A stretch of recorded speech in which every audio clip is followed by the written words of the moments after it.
Assalamu alaikum. I hope you all are fine.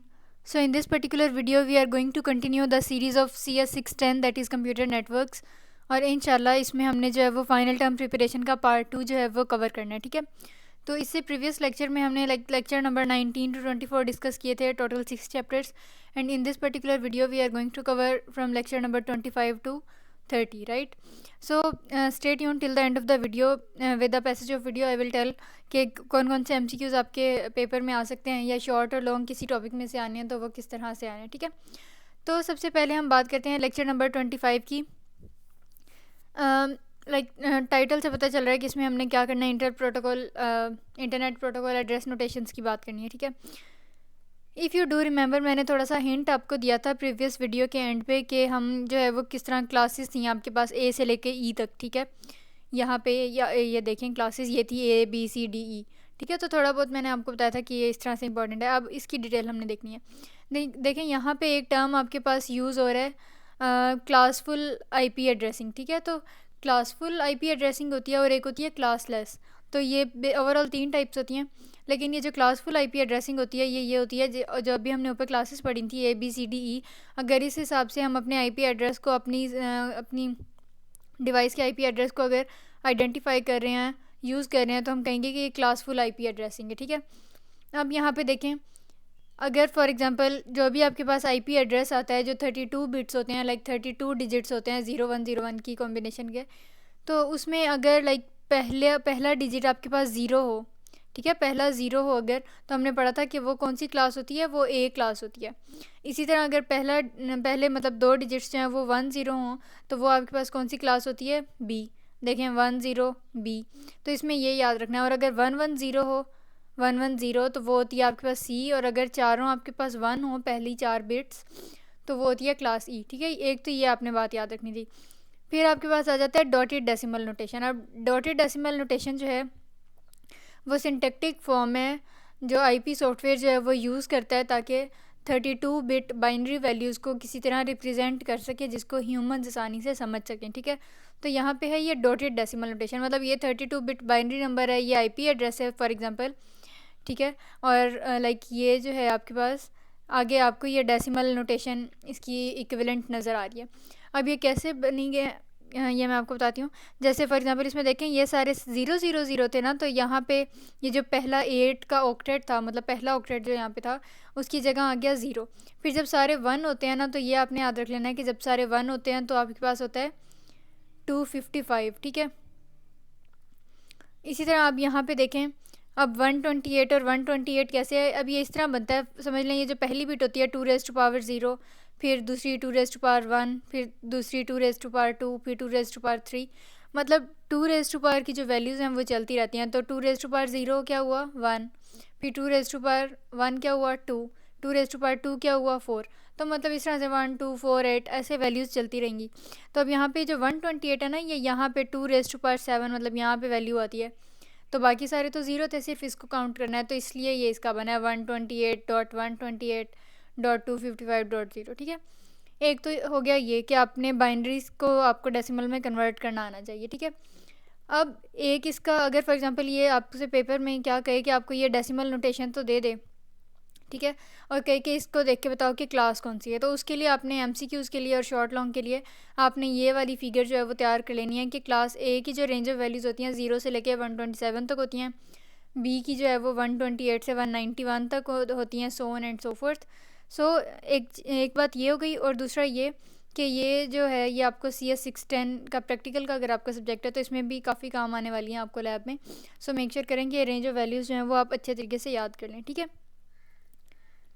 फिर हमारे पास आ जाती है कि एड्रेस स्पेस को कैसे डिवाइड किया जाता है। तो देखें यहाँ पे थोड़ी सी टाइपो की आई गेस मिस्टेक है।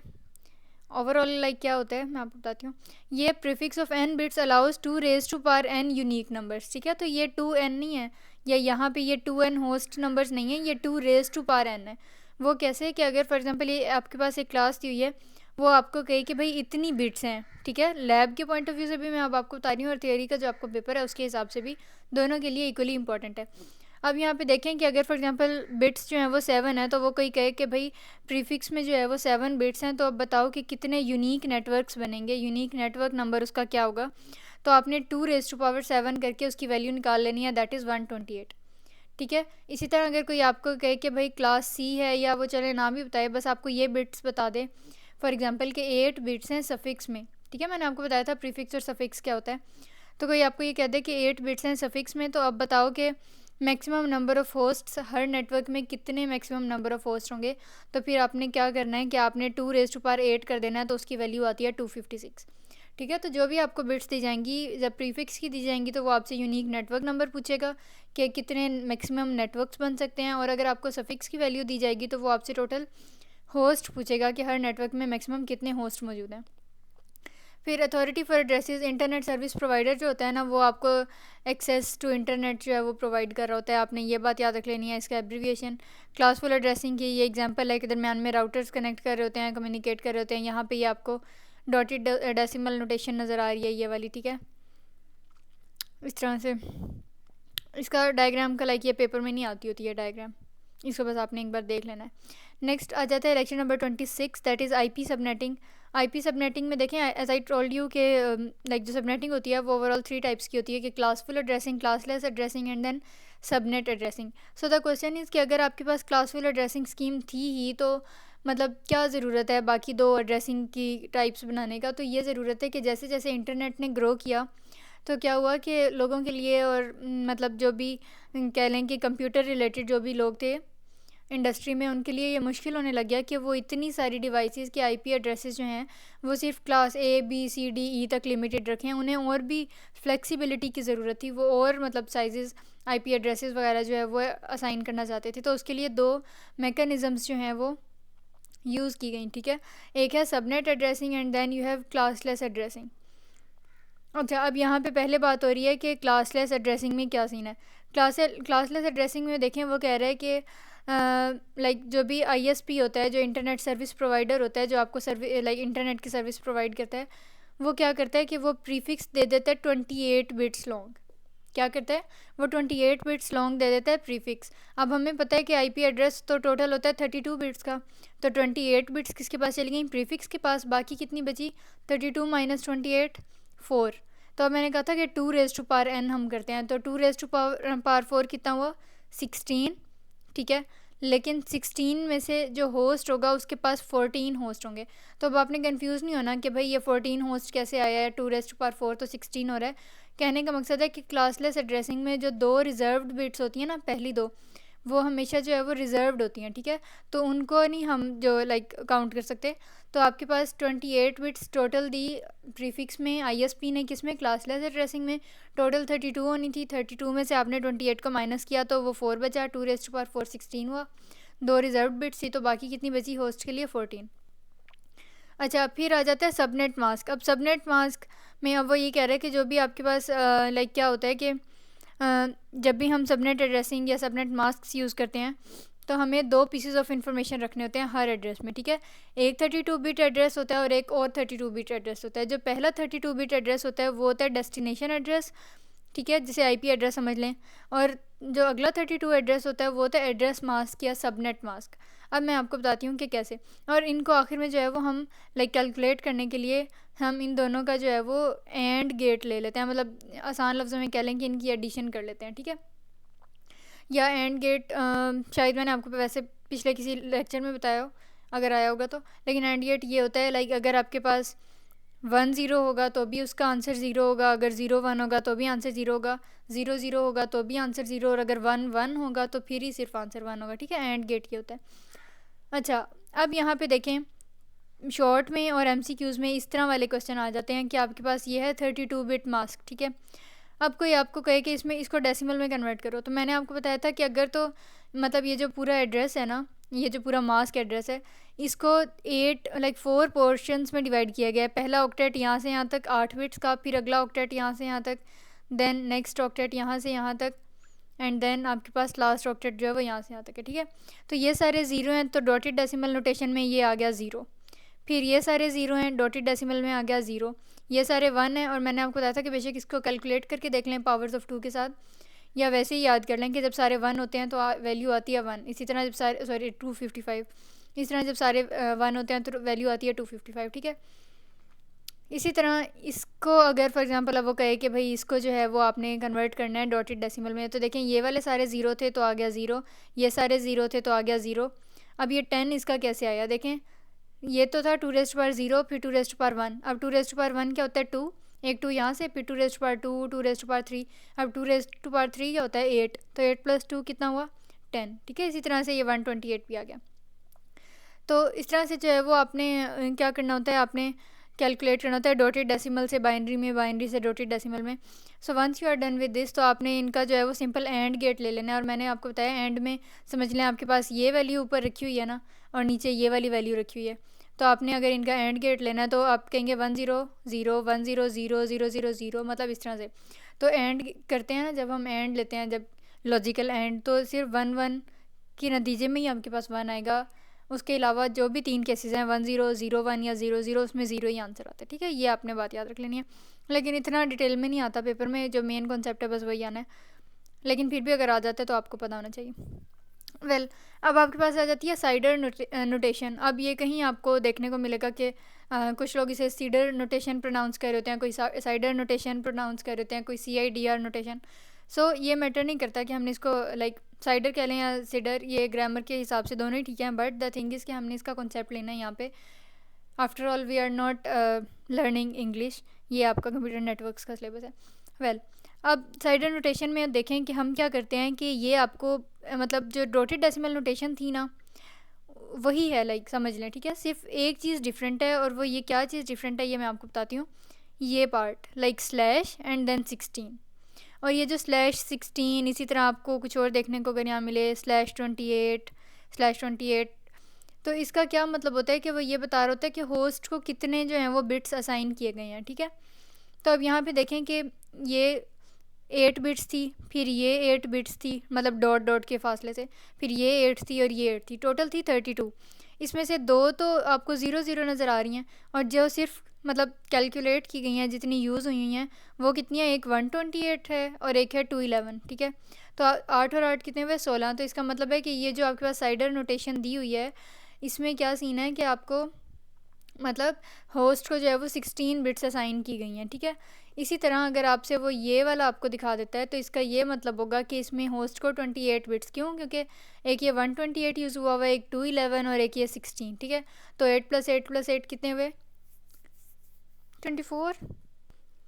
तो जो बाकी बचेंगे लाइक 24 से 28 में जो बाकी बचेंगे वो क्या होगा कि they will be available, the reminder will be available for future customers, ठीक है। तो अगर कुछ बच भी जाता है तो वो फ्यूचर कस्टमर्स के लिए जो है वो एप्लीकेबल रहेगा। अच्छा, अब यहाँ पे आ जाते हैं होस्ट एड्रेसेस। इनका आपने कुछ नहीं करना, लाइक ये डायग्राम नहीं आती पेपर में। अच्छा, अब ये आ जाती है summary of special IP addresses. अब अगर कुछ इस तरह का IP एड्रेस हो जिसमें प्रीफिक्स में भी सारे ज़ीरो हों और सफिक्स में भी सारे ज़ीरो हों, तो ये टाइप ऑफ एड्रेस क्या है, दिस कंप्यूटर, और ये बूटस्ट्रैप के लिए यूज़ किया जाता है, ठीक है। इसी तरह प्रीफिक्स नेटवर्क से कोई ले और सफिक्स में सारे ज़ीरो हों, तो ये नेटवर्क टाइप है, और ये आइडेंटिफाई करने के लिए यूज़ होता है नेटवर्क को।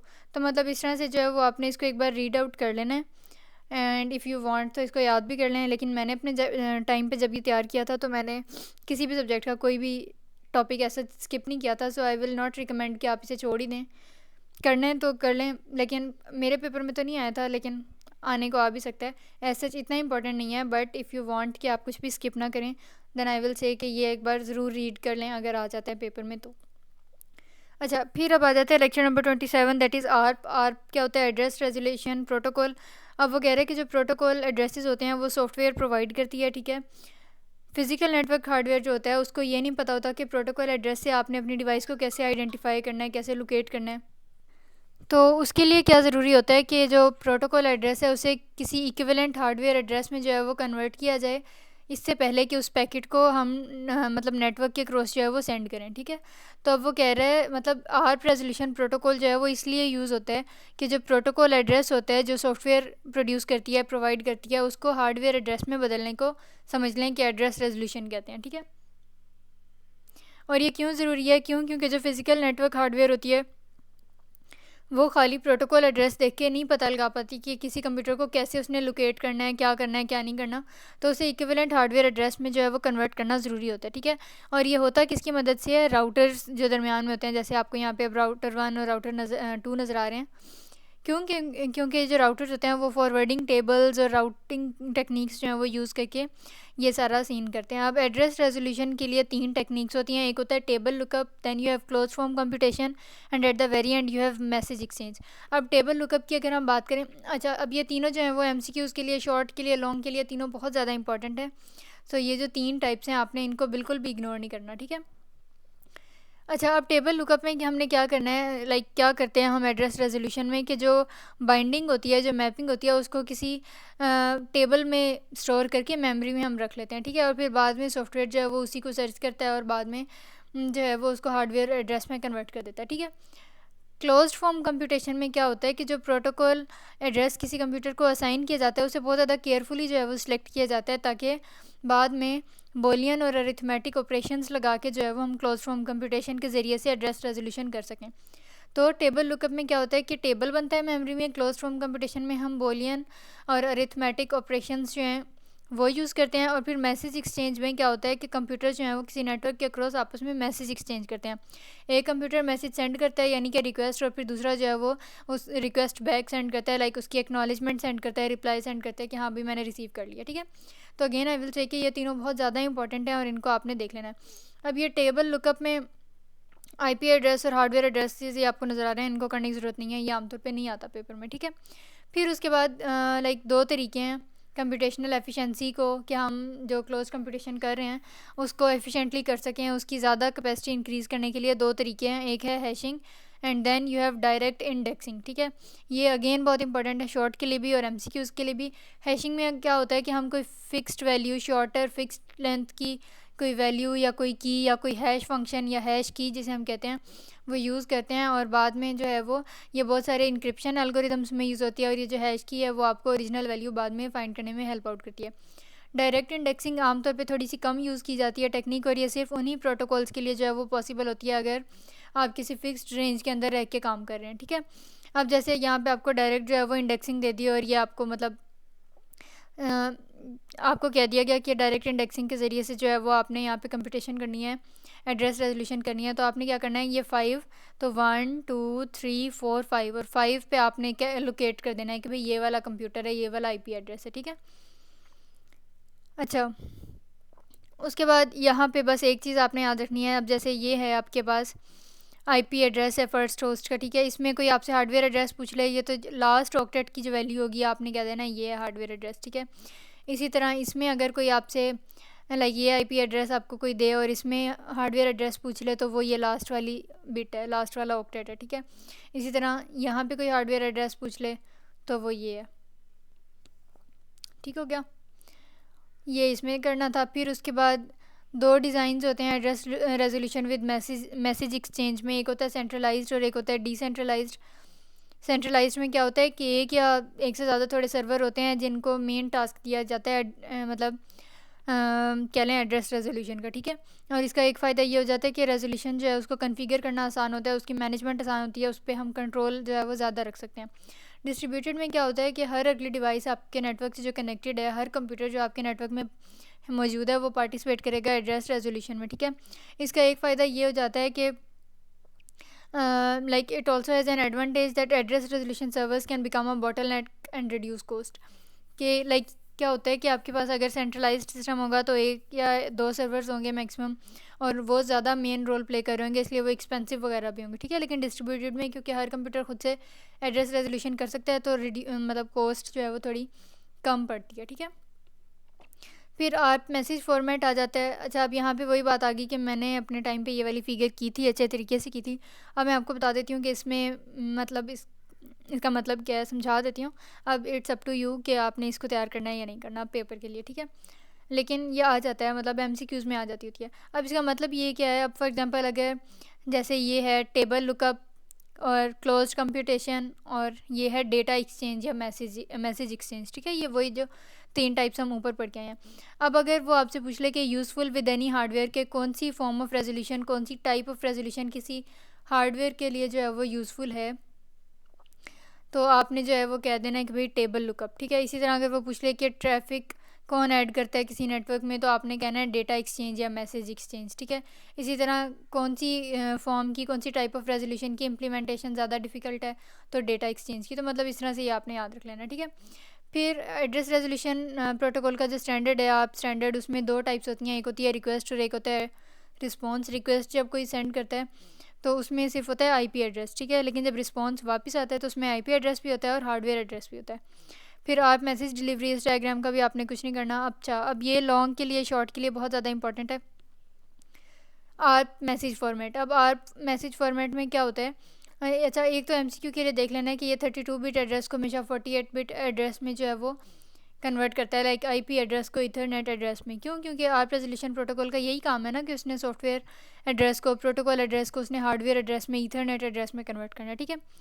दूसरी बात ये हो गई कि आर्प मैसेज फॉर्मेट में आपने लॉन्ग शॉट के लिए ये वाली डायग्राम इस तरह देखनी है कि आपने इसको जो है वो 3-4 बार गौर से देख लेना है। पेपर में इस तरह आ जाता है कि भाई बताएं कि आर्प मैसेज फॉर्मेट में से इनमें से कौन सी चीज़ें मौजूद होंगी और कौन सी नहीं होंगी। तो अगर आपने ये फिगर अच्छे से देखी होगी तो आपको कोई और, मतलब कोई और कहीं से वो टर्म ऐड कर देगा तो आपको पता होगा कि आर्प मैसेज फॉर्मेट का हिस्सा नहीं है, ठीक है।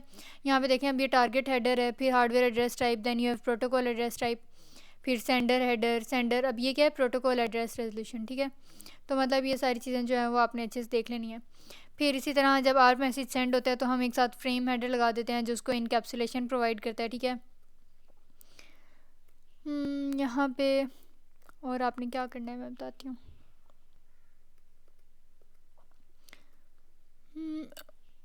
अच्छा, अब ये याद रख लेना है कि लाइक ये एमसीक्यूज़ के लिए आपने देख लेना है कि जो आर्प रेजोल्यूशन प्रोटोकॉल है वो नेटवर्क इंटरफेस लेयर फंक्शन है, ठीक है।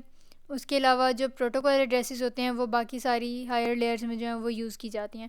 इसी तरह एड्रेस रेजोल्यूशन सॉफ्टवेयर जो है वो ज़्यादा जो है वो अपर लेयर्स में यूज़ होता है और इसकी मदद से हम क्या कर सकते हैं कि जो अगली डिटेल्स होती हैं, जो मतलब अननेसेसरी डिटेल्स होती हैं, वो उनको हाइड कर लेता है और हम अपर लेयर्स में ज़्यादा जेनेरिक वे में अपनी कंप्यूटेशंस कर सकते हैं। अच्छा, फिर आ जाता है लेक्चर नंबर 29। इसमें अगेन ये वाला टॉपिक जो है वो बहुत ज़्यादा इंपॉर्टेंट है। इसमें इस टॉपिक से आपके पास एमसीक्यूज़ तो आते ही आते हैं, लॉन्ग में कॉन्सेप्ट भी बन के आ जाता है। इसमें एमसीक्यूज़ क्या हैं कि ये जो एंड टू एंड डिलीवरी होती है वो होती है कनेक्शन लेस, पहला। फिर शॉर्ट में मेन फीचर्स वो आपसे पूछ लेगा कनेक्शन लेस सर्विस के, तो वो ये हैं कि लैन को हम जो है एक्सटेंड कर सकते हैं, यूनिवर्सल एड्रेसिंग होती है, उसके अलावा हर किसी में हेडर लगा होता है, और उसके अलावा काफ़ी सारे फिजिकल नेटवर्क्स को एक वर्चुअल नेटवर्क में कंबाइन कर देता है। फिर लाइक एमसीक्यूज़ में शॉर्ट में लॉन्ग में कॉन्सेप्ट ये आ जाता है कि यूडीपी जो है वो कनेक्शन लेस है और टीसीपी जो है वो कनेक्शन ओरिएंटेड है, ठीक है। तो मैंने आपको पिछली वीडियो में बताया था कि कनेक्शन लेस और कनेक्शन ओरिएंटेड में क्या डिफरेंस है। यूडीपी होता है यूज़र डेटाग्राम प्रोटोकॉल, ठीक है, और टीसीपी होता है ट्रांसमिशन कंट्रोल प्रोटोकॉल। दोनों प्रोटोकॉल की टाइप्स हैं, कंट्रोल प्रोटोकॉल्स हैं दोनों। अच्छा, खैर इसमें आपने ये याद रखना है कि यूडीपी कनेक्शन लेस है और टीसीपी जो है वो कनेक्शन ओरिएंटेड है। फिर आईपी डेटाग्राम फॉर्मेट में आप देखें एक हेडर होता है and then you have data area. फिर उसके बाद ये आईपी डेटाग्राम साइज़ जो है ये आपने एमसीक्यूज़ के लिए एक बार रीड कर लेना है। फिर उसके बाद ये अगेन आपके पास शॉर्ट इंपॉर्टेंट आ जाता है कि फॉरवर्डिंग डेटाग्राम्स में वो आपसे पूछ लेगा कि जो डेटाग्राम का हेडर होता है उसमें कौन कौन सी इन्फॉर्मेशन होती है। तो आपने कहना है कि भाई बहुत सारी इन्फॉर्मेशन होती है। एक उसके पास होता है destination address, then you have source address, identifier and some other delivery information, ठीक है। फिर आ जाते हैं राउटिंग टेबल्स। राउटिंग टेबल्स में आपने क्या करना है, इसको भी करने की ज़रूरत नहीं है, ये आमतौर पे नहीं आता पेपर में, बस इसको एक बार रीड करना हो तो करना है। अच्छा, एड्रेस मास्क्स में क्या होता है कि दो पैरामीटर्स नेटवर्क इंटरफेस लेयर लेती है, एक होता है IP datagram and then you have next hop address, ठीक है। अब आपने ये याद रखना है कि जो नेक्स्ट होप एड्रेस है वो कभी भी आईपी डेटाग्राम में अपीयर नहीं होती, मतलब वो अलग से और वो अलग से। अच्छा, बेस्ट एफर्ट डिलीवरी ये होता है कि वो कह रहा है कि आईपी एड्रेसिंग जो है वो लैन की तरह ही सर्विस प्रोवाइड करती है, लेकिन ये नुकसान है कि ये गारंटी नहीं देती आपको, किस चीज़ की श्योरिटी, किस चीज़ की गारंटी नहीं देती कि कोई डेटाग्राम डबल होके नहीं आएंगे, रिडंडेंट नहीं होंगे, डुप्लिकेट नहीं होंगे, या कोई डिलीवरी आउट ऑफ डेट नहीं होगी, डिले नहीं होगी, या डेटा करप्ट नहीं होगा, या कोई डेटाग्राम लॉस नहीं होगा, ठीक है। ट्रांसपोर्ट लेयर जो है वो रिलायबल डिलीवरी प्रोवाइड करती है। नेटवर्क लेयर जो है वो डिटेक्ट कर सकती है एरर्स को, लेकिन उनको फिक्स नहीं करती। क्यों? क्योंकि उसका सिर्फ ये काम होता है कि भाई मैंने ये फोकस करना है कि डेटाग्राम डिलीवर हो रहा है या नहीं हो रहा, उसका इस चीज़ से मकसद नहीं होता कि जैसा मर्ज़ी डिलीवर हो, ठीक है। फिर एप्लीकेशन लेयर जो है वो it's not interested in differentiating among delivery problems eight intermediate routers, के जो दरमियान में कनेक्शन डिवाइसेस होती हैं उन पे एरर जो है हैंडलिंग नहीं की जाती, सिंपल जो है वो डेटाग्राम्स को डिलीवर किया जाता है। ठीक है, अब आ जाता है lecture number 30 which is about IP encapsulation, fragmentation and reassembly. अब यहाँ पे देखें ये मैसेज लाइक आपके पास हेडर का जो फॉर्मेट है ये दोबारा आ गया, यहाँ पे बिगिनिंग ऑफ डेटा, फिर ऊपर वेरिएंट है IP का, फिर है हेडर लेंथ 32 बिट्स की, फिर सर्विस टाइप जो है वो लो लेटेंसी और हाई रिलायबिलिटी वगैरह बता रही होती है, फिर टोटल लेंथ है आपके पास कि कितने टोटल ऑक्टेट्स यूज़ होंगे डेटाग्राम में, फिर आइडेंटिफिकेशन है, ठीक है, फिर कुछ फ्लैग्स हैं, फ्रेगमेंट ऑफसेट, तो मतलब ये सारा सीन जो है वो इसको आपने एक बार नीचे ये सारी डिस्क्रिप्शन भी दी हुई है तो आपने क्या करना है इसको रीड कर लेना एक बार, और ये अगेन बहुत इंपॉर्टेंट है और किस तरह आता है पेपर में क्वेश्चन ये मैंने आपको बता दिया। ठीक है, फिर उसके बाद उससे ऊपर नीचे वाला पैराग्राफ नहीं आता। अब यहाँ पे दो मतलब ये शॉर्ट भी बन सकता है कि IP इंटरनेट लेयर के क्या टास्क हैं और नेटवर्क इंटरफेस लेयर के क्या टास्क हैं। ठीक है, तो IP इंटरनेट लेयर जो है वो डेटाग्राम्स को कंस्ट्रक्ट करती है, नेक्स्ट हॉप फॉरवर्डिंग टेबल से देख के डिटर्मिन करती है और सारी इन्फॉर्मेशन नेटवर्क इंटरफेस लेयर के हैंड ओवर कर देती है। फिर नेटवर्क इंटरफेस लेयर जो है वो हार्डवेयर एड्रेस साथ बाइंड करती है, दिस एंड दैट। फिर इनकैप्सुलेशन में देखें फ्रेम हेडर साथ लगा हुआ है। फ्रेम हेडर क्या करता है कि इनकैप्सुलेशन प्रोवाइड करता है और आपका जो सिस्टम मतलब मैसेज है वो इनक्रिप्ट हो जाता है और डेटा जो है वो सेफली ट्रांसफ़र हो जाता है दूसरी डेस्टिनेशन तक। ठीक है, फिर ये एक इम्पॉर्टेंट है, लॉन्ग में भी कॉन्सेप्ट बेस्ड आ जाता है। MTU होता है मैक्सिमम ट्रांसमिशन यूनिट के, मतलब ये जो मैंने आपको ऊपर बताया ना कि एक होता है डेटा एरिया, यहाँ पे ये रहा लाइक IP डेटा एरिया, जो फ्रेम का डेटा होता है ना, फ्रेम का ये पूरा डेटा है हेडर को छोड़ के, उसमें दो पार्ट्स होते हैं, एक होता है IP हेडर और एक होता है IP डेटा एरिया। तो डेटा एरिया में इस पार्ट में जितना मैक्सिमम कुछ ट्रांसफ़र हो सकता है डेटा, जितने मैक्सिमम फ्रेम समझ लें, जितने मैक्सिमम साइज़ के फ्रेम सेंड हो सकते हैं उसको हम कहते हैं MTU। MTU होता है मैक्सिमम ट्रांसमिशन यूनिट। और हम ये मेक श्योर करते हैं कि जब भी हम कोई डेटाग्राम चैनल पे भेजें, मतलब डिवाइस के अक्रॉस हम सेंड करें, तो हमने मेक श्योर करना होता है कि जो उसका हार्डवेयर फ्रेम है, जो उसका डेटा एरिया, वो MTU से छोटा हो। क्यों? क्योंकि MTU तो मैक्सिमम ट्रांसमिशन यूनिट है, तो डेफिनेटली आप उसकी लिमिट को क्रॉस नहीं कर सकते। ठीक है, फिर यहाँ पे फ्रेगमेंटेशन। अब क्या होता है कि समटाइम्स क्या होता है कि जो हमने डेटा सेंड करना होता है, जो फ्रेम्स का साइज़ होता है वो MTU से बढ़ रहा होता है, तो डेफिनेटली अब रूल के अकॉर्डिंग कह लें कि हम MTU से बड़ा तो नहीं सेंड कर सकते, तो फिर उसका तरीका है कि हम फ्रेगमेंटेशन कर लेते हैं। ठीक है, तो लॉन्ग में ये आता है कि अगर MTU से बड़ा कोई आपने डेटा सेंड करना है तो फिर आप क्या करेंगे, तो फिर आपने कहना है कि भाई I will do fragmentation. Fragmentation is use to divide the bigger data frames into 2 और more than 2 fragments so that they can be less than MTU। ठीक है, and then can safely be transmitted over the transmission medium। so ये fragmentation का scenario है।